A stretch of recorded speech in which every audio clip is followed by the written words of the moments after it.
Okay. Good morning, everybody. I'm Rocco di Domenico, member of LDO CERT, where I work as a threat intelligence analyst. And today, I would like to share to you my work about the IOC lifecycle. And I started to study this problem basically reading three documents. One was about your work about the decaying of indicators. The ENISA taxonomy that best describes an indicator of compromise. And then my idea moved from another document proposed on the World Congress in 2012, where they used the recommender system for a Japanese TV. So, which is the problem? The problem is the constant growth in the number of indicators of compromise that the IT department has to manage. Of course, this is our point of view, this is a business point of view, but the problem is also, as a member of the intelligence team, is also provide always usable information for the decision-making process.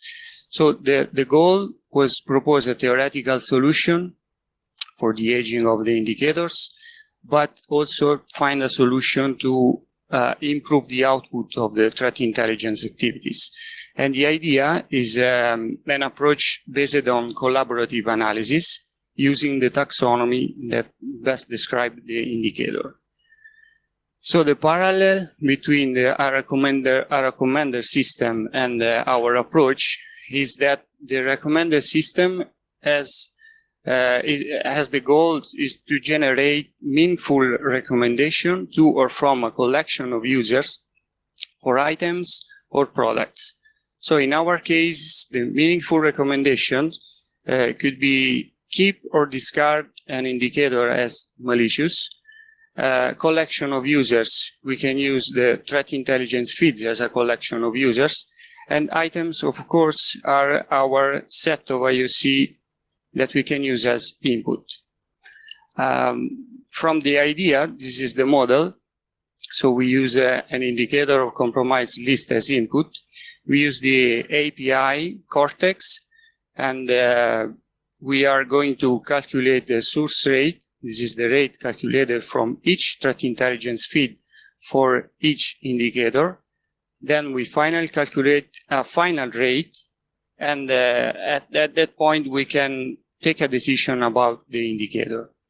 And in which way we choose the variables to set in the system in order to calculate single rate.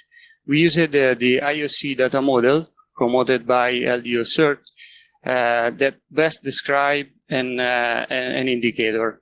The model consists of 9 namespace and 9 predicate, but only 6 are mandatory. So it would be good to describe an indicator. So from the IOC data model, we choose a set of variables to use in the system. And we choose the TLP, we choose freshness, calculated as the difference between the current date and the detection date. We use level, point from each threat intelligence feed. We use DHS and the admiralty scale and the source fit. Source fit is a percentage value calculated on each threat intelligence feed that represent when the feed seen over the time all the list of the indicators. So the idea is calculate build a rates vector, where we put all the variables chosen from the IOC data model. Then we calculate the source rate, and the source rate is just a product between source feed, point, and the summation of the value of in the rates vector.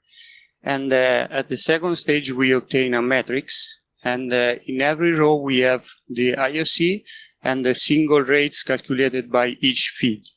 At the end, we can calculate the final rate for each indicator. And then we are at point to take a decision. So in which way we have to decide if we have to keep or discard the indicator. One idea is calculate the average rate between all IOC final rates. Then we put in the system a theta value, a threshold value expressed as a percentage, and consider a deviation from this value. The deviation is calculated as the deviation in that formula. So in this way, we have to say we use a theta value. So I'm saying I want to discard all the indicators that are greater than theta value from the average rate. So this is the algorithm, very really easy. So if the deviation from the average rate is greater than theta, we are going to keep the indicator as malicious. Otherwise, we can discard. The idea of theta value is to keep an open door from the analyst. So the analyst can set the system and can tune the system. So it is a way for tuning the system.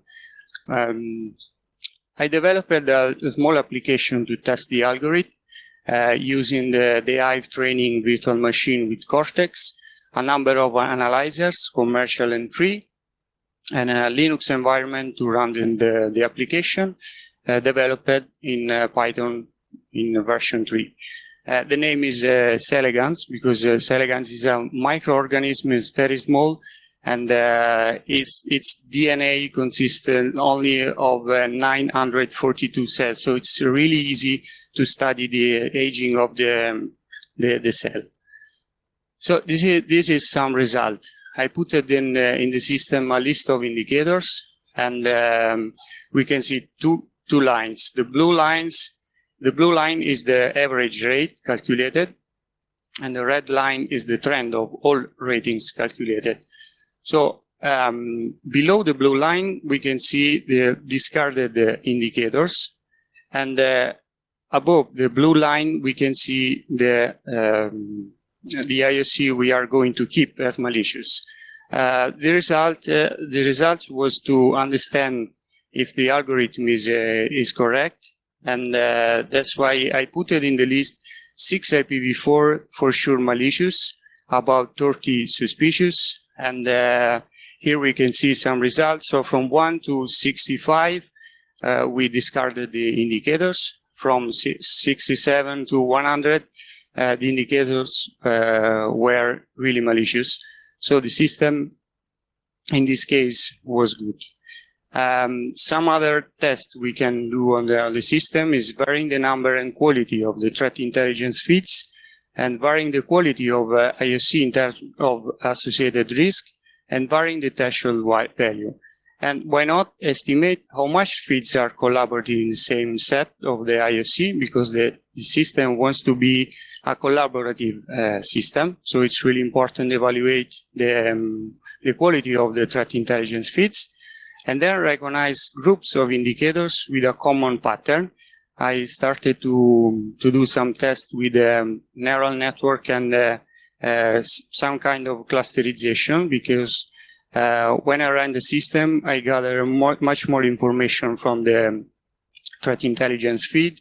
An example for the IP address, we can consider to evaluate who is output, and we can try to understand if groups of the indicator belongs to the same threat actor infrastructure, in example. So this is our idea about the IOC lifecycle. I know your work, so I'm studying. It's just another idea, and that's it. If you have some question, or yeah, just one quick thing. In one of the slides, you mentioned that you're taking into account the average score of the other data that you have in your database. Is it something that you regularly update, or is it something that you do on demand when you're requesting data? No, the idea is run the system every on the same list. And it's important because you have to have just one IOC list, because one IP today is malicious, in 3 weeks maybe is clear, but in 1 month maybe come back as malicious. So the idea is run the system, I don't know, every X time, but always on the same list, and putting up in the IOC in the same list.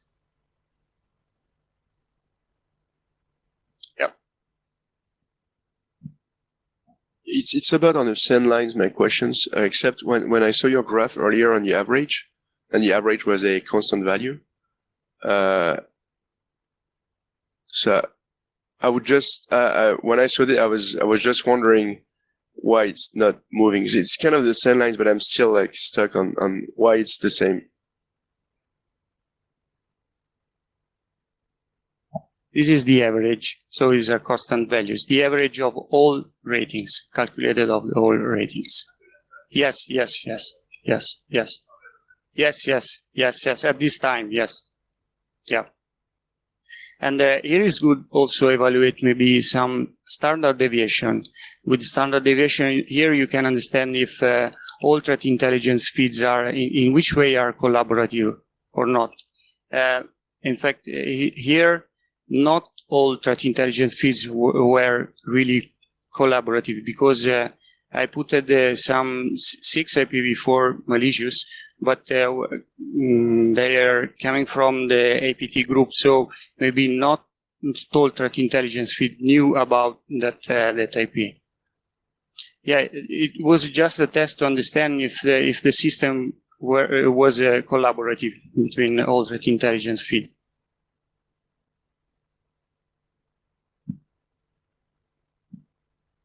And do you ponderate with the confidence that that's given by MISP on the feeds? Like some MISP are more reliable than others. Like if I bring a feed from the HoneyNet project that just has data from honeypots, the confidence would be very low because it's just from honeypots. And if it's feeds from, I don't know, let's say Interpol has the best public feed ever, that has the highest confidence ever. So is it something you want to do or you thought of or? Okay. The idea is use threat intelligence feed, so you can use MISP as another feed.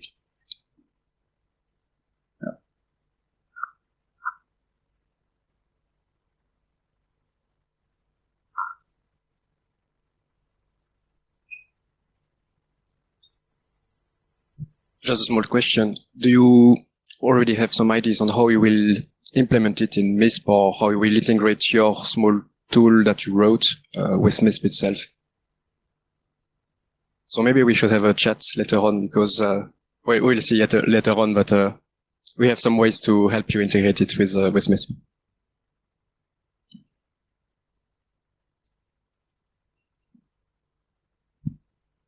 My question is also in relation to the data. Sometimes maybe I'm misunderstanding, but it seems you're talking about MISP as a source, while I see more MISP as a place which aggregates data from various sources, and it aggregates as well data from sources that I deem very trustworthy, and from sources that I deem very non-trustworthy and very much polluting and so on. So I'm wondering in which way you could integrate these elements into the models you've made or you looked at to help defining that rating. I think you can integrate both in both way, because you can use MISP as a threat intelligence feed if it has the all variables, so TLP, DHS, and the MISP are present, or you can use MISP as a database. But the most important thing, you use more than one feed, because collaboration is needed. So MISP could be a source or could be a way where you integrate everything, because in the MISP you have different sources. So it's the same. Could be the same. For now, it's just an idea. So we are working on.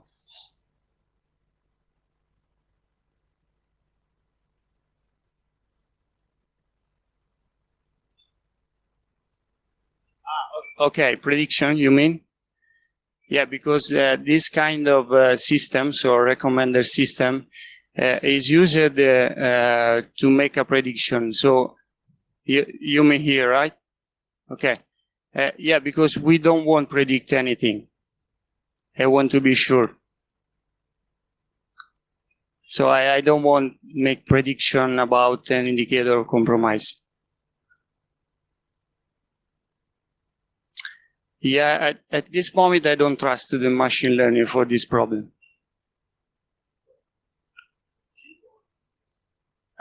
No, because I'm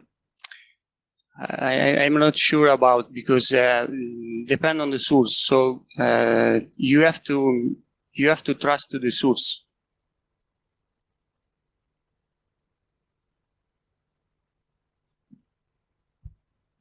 In relation to the machine learning you mentioned and mentioned now, which kind of elements would you be planning to use for machine learning? Because just I know the IOC, let's say an IP address, is not a good element because a machine cannot differentiate or take into take the variables into account to put it into his neural network. But which elements of extra metadata would you use to feed into a machine learning? Right now, I don't know. So I don't know as to join machine learning with this problem. I think it's a little bit hard.